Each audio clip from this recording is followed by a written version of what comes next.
প্রিয় ভাই ও বোনেরা, আজ আমরা এমন একটি বিষয় নিয়ে কথা বলবো যা খুব ভয়ঙ্কর, কিন্তু আমরা অনেকেই তা বুঝতে পারি না।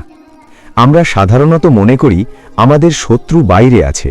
কেউ হয়তো আমাদের ক্ষতি করতে চায়, কেউ আমাদের বিরুদ্ধে কথা বলে, কেউ আমাদের হিংসা করে। কিন্তু সত্য হলো, মানুষের সবচেয়ে বড় শত্রু অনেক সময় ঘরের ভেতরেই থাকে। হ্যাঁ, এমন কিছু শত্রু আছে যারা বাইরে নয়, বরং আমাদের নিজের ঘর, নিজের জীবন, এমনকি নিজের হৃদয়ের মধ্যেই লুকিয়ে থাকে। আজ আমরা জানব ঘরের ভেতরের সেই শত্রুগুলো কি, যেগুলো ধীরে ধীরে একজন মানুষের ঈমান, শান্তি এবং জীবনকে নষ্ট করে দেয়। নফস, মানুষের সবচেয়ে বড় ভেতরের শত্রু। প্রিয় দর্শক, মানুষের প্রথম এবং সবচেয়ে বড় শত্রু হল নিজের নফস। নফস মানুষকে সব সময় সহজ পথ দেখায়, কিন্তু সেই সহজ পথ অনেক সময় ভুল পথে নিয়ে যায়। নফস বলে, এই গুনাহটা করলে কিছু হবে না। নফস বলে, আজ নামাজ না পড়লেও চলবে। নফস বলে, আরেকটু দুনিয়া উপভোগ করো, পরে তওবা করবে।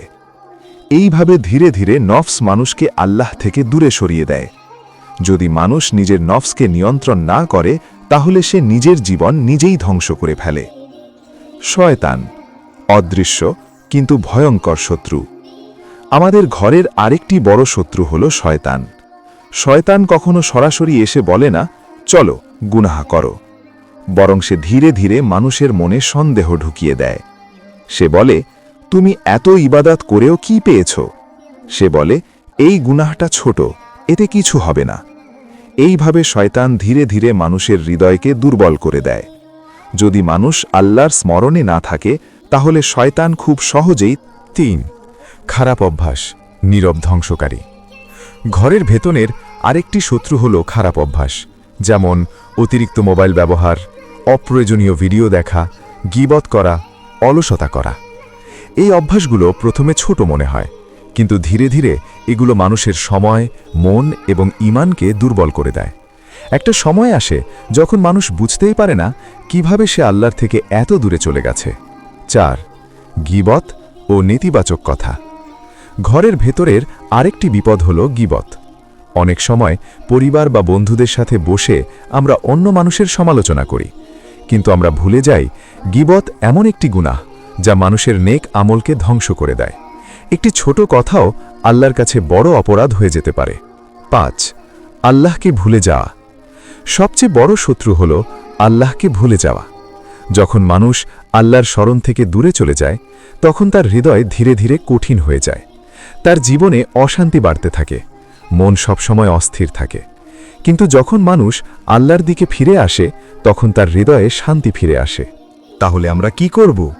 প্রিয় ভাই ও বোনেরা, যদি আমরা সত্যিই ঘরের ভেতরের শত্রু থেকে বাঁচতে চাই, তাহলে আমাদের কিছু কাজ করতে হবে।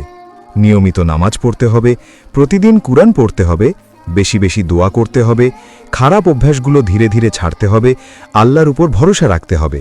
মনে রাখবেন, যে মানুষ নিজের ভেতরের শত্রুকে জয় করতে পারে, সে মানুষই সত্যিকারের সফল।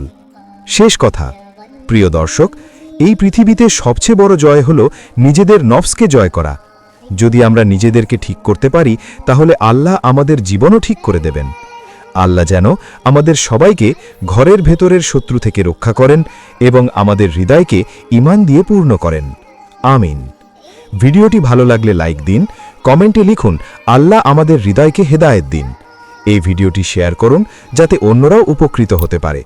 ইসলামিক ভিডিও পেতে চ্যানেলটি সাবস্ক্রাইব করুন।